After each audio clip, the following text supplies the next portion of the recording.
summer 1940, northern France. The Luftwaffe mess halls buzz with confidence. Fresh from the victories in Poland and France, German pilots now turned their eyes across the Channel. On briefing boards, silhouettes of British aircraft were sketched in chalk: the Hurricane, the Defiant, and a newcomer with a peculiar wing shape: the Spitfire. To the seasoned aces of Jagdgeschwader 26, it looked more like a fashion statement than a threat. The elliptical curves drew jokes. "Pretty wings for parade flights," some sneered. Others nicknamed it the English Swan, fragile and impractical compared to the purposeful lines of their own Bf 109. In the evenings, letters sent home carried the same tone. "The English fly strange machines," wrote one Oberleutnant. "All elegance, no teeth. Against our 109s they will not last." Intelligence reports reinforced this belief, listing the Spitfire as advanced but scarce, perhaps a few squadrons at most.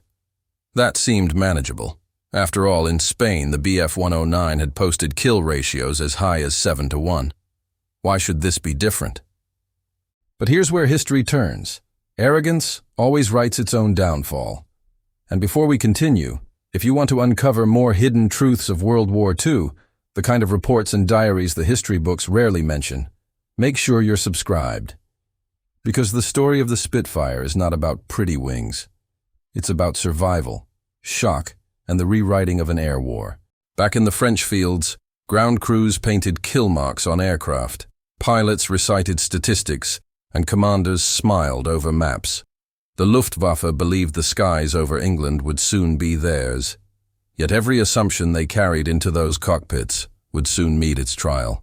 Over the beaches of Dunkirk, that elegant curiosity was waiting, ready to upend every doctrine they trusted. May 1940, over the Channel coast. Jagdgeschwader 26 swept in tight formation, their Bf 109s prowling the skies while Stukas struck the beaches below. From the cockpits, German pilots scanned for the usual hurricanes, the adversary they had grown used to swatting aside. Then, a new outline flickered in the distance. Slender fuselage, smooth elliptical wings, slicing through sunlight like a blade. It was dismissed at first as a Hurricane variant, perhaps a trainer pressed into combat. The laughter from the briefings echoed. Pretty but fragile. Oberleutnant Karl Ebenhausen of JG 26 scribbled in his logbook that evening. "They climb quickly, but appear delicate. Nothing our cannons cannot handle." His words carried the same tone of casual superiority. To men hardened by Poland and France, another British fighter seemed irrelevant. Yet the moment contact was made, things changed. One Bf 109 pulled into a climb, expecting to leave the British machine behind. Instead, the stranger matched the move, cutting inside the turn with unnerving precision. Another German ace opened fire with his cannons. Rounds tore through air, but the target broke sharply away, the maneuver so quick it seemed impossible for such slender wings. Seconds later, tracer fire erupted back in his face, streams of 303 rounds filling the sky in a curtain of light. Pilots who returned to base that night spoke less confidently. The diaries hint at unease. Elliptical type turns tighter than expected. Avoid prolonged combat. These were words of caution, not dismissal. But in the canteens, bravado remained. Pilots insisted the English had only a handful of such machines. The 109 still carried the edge in speed and climb.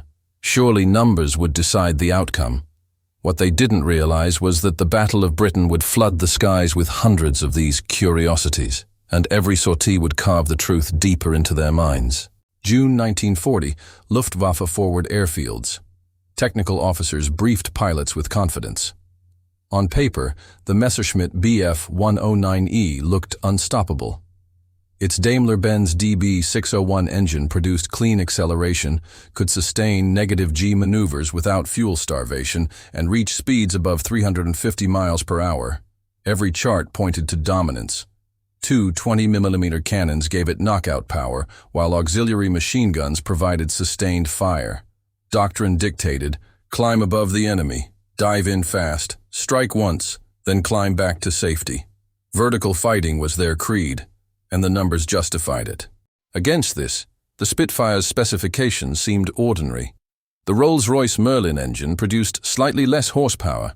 Its 8 Browning 303s were lighter than German cannon shells.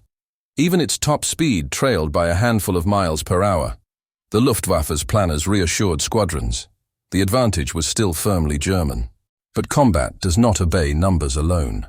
The Spitfire's elliptical wings, mocked as decorative, provided lift without drag, giving it a tighter turning circle than any German fighter. In theory, a Bf 109 could dive faster. In practice, many never got the chance. Pilots who tried to follow a Spitfire through a turn found themselves outmaneuvered, cannons firing into empty sky, while the British machine slipped effortlessly onto their tail. The technical reports soon reflected these encounters. Field notes recorded phrases like, "turning combat not advised," and "British type retains control at low altitude." For the first time, German commanders faced the possibility that their trusted tactics, proven in Spain, Poland, and France, were vulnerable. The lessons were costly. Aircraft that should have survived vertical maneuvers were instead shredded in spirals they couldn't escape. The Luftwaffe entered the Battle of Britain expecting mathematics to guarantee victory. But above the fields of Kent and Sussex, raw statistics dissolved into chaos, and the Spitfire proved that agility could outweigh firepower. August 1940, skies above Kent. The Luftwaffe surged across the Channel in massive raids. Bombers rumbled in formation, their escorts confident they would brush aside the outnumbered RAF. Early in the day, hurricanes rose to challenge them, as expected. But soon, more shapes emerged, flashing silver in the sun. Squadron after squadron of Spitfires climbed into the fight, far more than intelligence had ever predicted. The impact was immediate. Escorting Bf 109s, accustomed to dictating the terms of battle, suddenly found themselves dragged into desperate turning contests. A German pilot who attempted to protect his Heinkel bomber found a Spitfire glued to his tail, its 8 machine guns firing a curtain of tracer. He barely escaped, shaken by the aircraft's ability to cling through every maneuver. Reports that evening captured the change in tone. One Staffelkapitän scrawled in frustration, "They swarm in greater numbers than expected. Too agile. Bombers suffer." The notion that the Spitfire was rare evaporated in the smoke over Sussex. For the first time, German bomber crews spoke of dread, expecting to be intercepted not by a handful of fighters but by waves of them. Morale began to sag. Luftwaffe pilots, once boasting of their kill tallies, returned with warnings. Avoid turning fights, use altitude, climb away when pressed. Yet the demands of escort duty forced them repeatedly into the very engagements they dreaded. Bomber losses rose. Formation cohesion broke apart. Even commanders who had once mocked the British machine began urging restraint. At briefings, officers no longer called it a curiosity. Instead, they hammered home the warning. The Spitfire was not to be underestimated. The laughter of early summer faded into grim recognition. The Luftwaffe had entered a battle unlike any it had faced before, and the price of arrogance was being paid in fire and smoke across the English countryside. Late August 1940, Luftwaffe airfields in occupied France. The atmosphere in the mess halls had changed. Where once there was laughter about the Spitfire's elegant silhouette, now conversations carried an undercurrent of dread. Crews returning from missions spoke in hushed tones of sudden attacks, of elliptical wings appearing from clouds like predators emerging from mist. Letters intercepted after the war reveal the mood. One gunner confessed to his wife, "Every time we cross the coast, I feel them waiting. We do not see them at first, but they always find us." Another pilot described the Spitfire as a phantom. "It comes from nowhere, strikes and vanishes before you recover." Such words reflected not statistics, but something deeper, a belief that survival was slipping out of their control. Bomber crews in particular grew wary. Flak and night fighters had been expected hazards, but the relentless pursuit of Spitfires, always at the worst moment, wore them down. Rumors spread through squadrons that the British had secret methods of detection, that Spitfires multiplied in the clouds, that no bomber formation could ever truly avoid them. Superstition grew in place of confidence. Psychologists today call this combat stress. At the time, commanders tried to dismiss it as weakness. Yet even hardened aces admitted unease. Hans Jabs of JG-26, a veteran, warned his men bluntly, "Never turn with a Spitfire. Use speed and height. Do not be lured." His words were not bravado. They were survival instructions, born from near disaster. By September, the jokes were gone. The elliptical wing, once a punchline, had become a symbol of terror. Luftwaffe airmen prepared for sorties with a new weight pressing on them. They still trusted their machines, but in their hearts, the certainty of victory had cracked. The Spitfire was no longer underestimated. It was feared. In the autumn of 1940, a handful of Spitfires that crash-landed in occupied France was salvaged by the Luftwaffe's technical teams. These aircraft, scarred by battle but still largely intact, were transported to Rechlin, the Luftwaffe's primary test center. For the first time, German engineers and pilots could examine closely the fighter that had become the bane of their air raids. The reports were unsettling. Flight trials revealed the Spitfire's turn rate surpassed expectations. At low to medium altitudes, it could consistently outmaneuver the Bf-109. German pilots accustomed to dominating dogfights realized that their margin of superiority was paper-thin and, in many conditions, gone entirely. One test pilot noted, "In the horizontal plane, the Spitfire is untouchable. It can hold the turn far longer than the 109. Engineers paid close attention to the Rolls-Royce Merlin engine. Its smooth delivery of power across varying altitudes impressed even seasoned Luftwaffe mechanics. Compared to the Daimler-Benz DB601, the Merlin sacrificed some fuel efficiency, but provided a responsiveness in combat that could mean survival. German technicians grudgingly admitted the British had achieved a near-perfect balance of agility, stability, and firepower. Perhaps most troubling was how easy the Spitfire was to fly. The 109 demanded finesse. Its narrow landing gear, torque, and high-speed stall punished mistakes.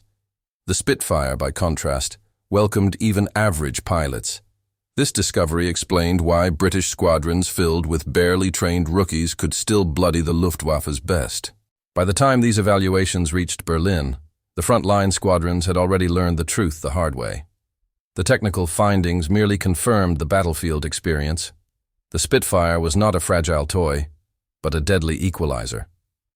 For the first time, the Luftwaffe realized they were not facing an outdated air force.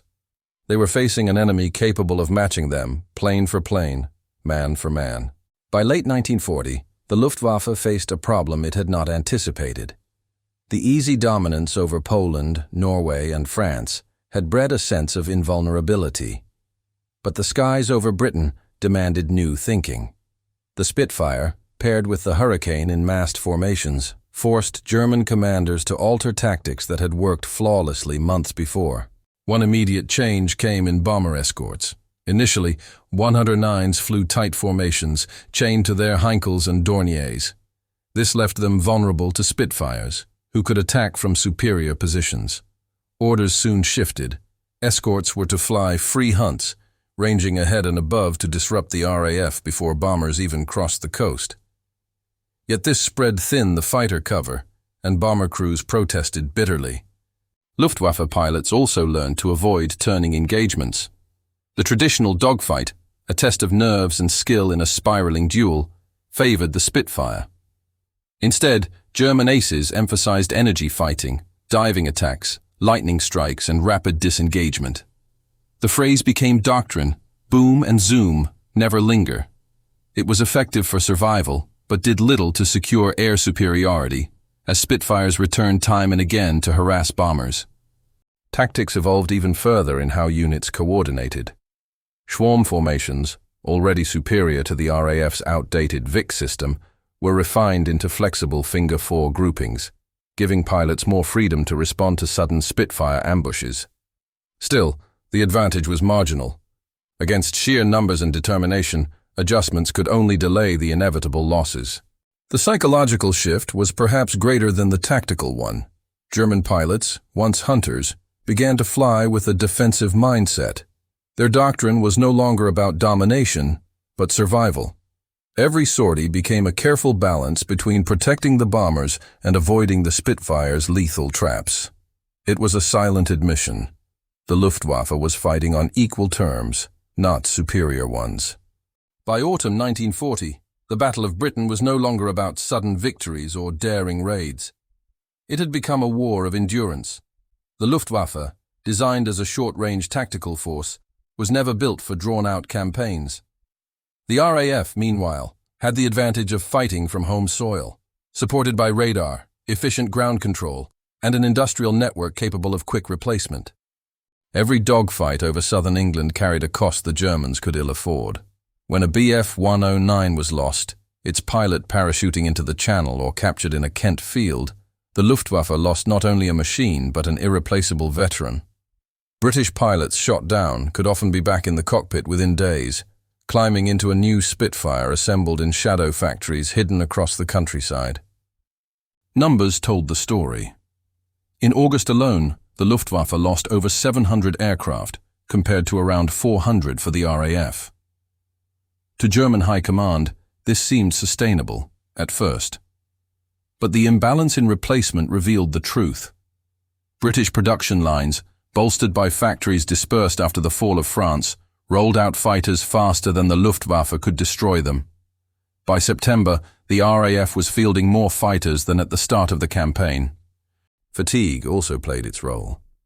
German squadrons flew long missions across the Channel, with fuel limits leaving barely 15 minutes of combat time over England before turning for home. British pilots had the luxury of recovery on familiar ground, supported by mechanics and controllers who knew every inch of their skies. Attrition was grinding the Luftwaffe down. The Spitfire did not need to dominate every engagement. It only needed to bleed the enemy consistently.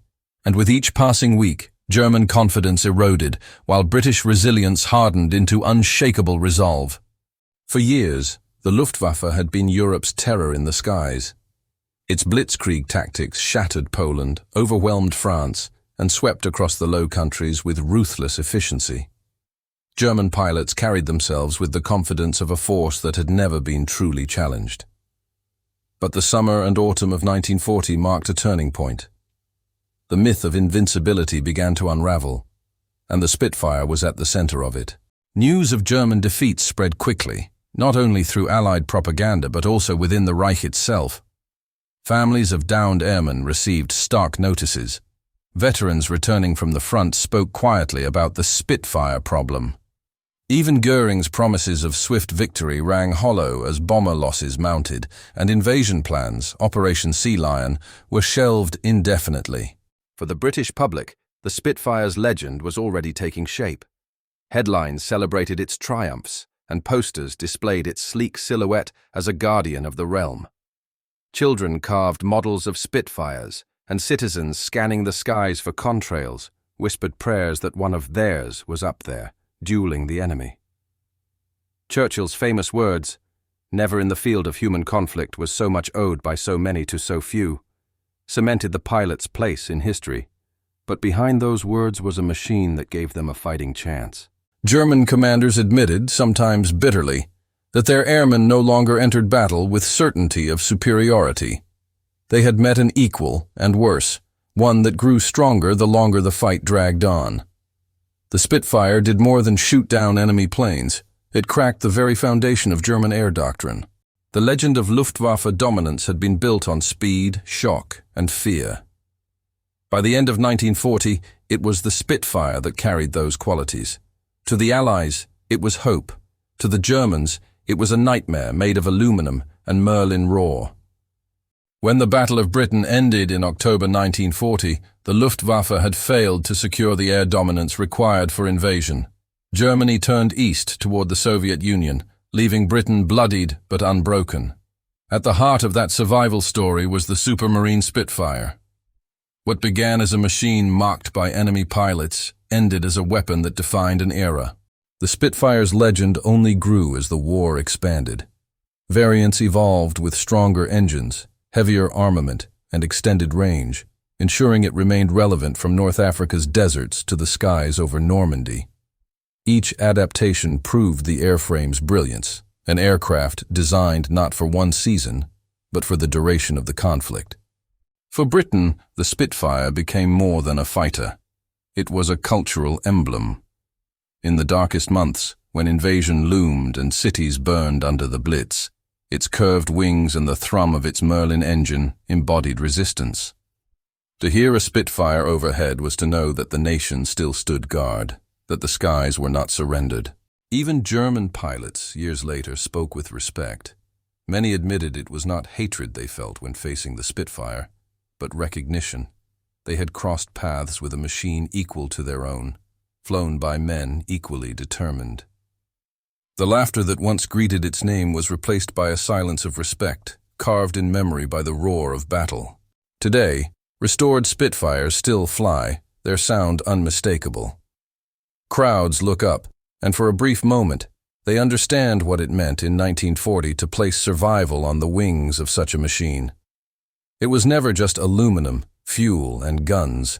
It was spirit, defiance, and the embodiment of a nation's refusal to bow. The Spitfire did not win the war alone, but it ensured there was still a Britain left to fight it.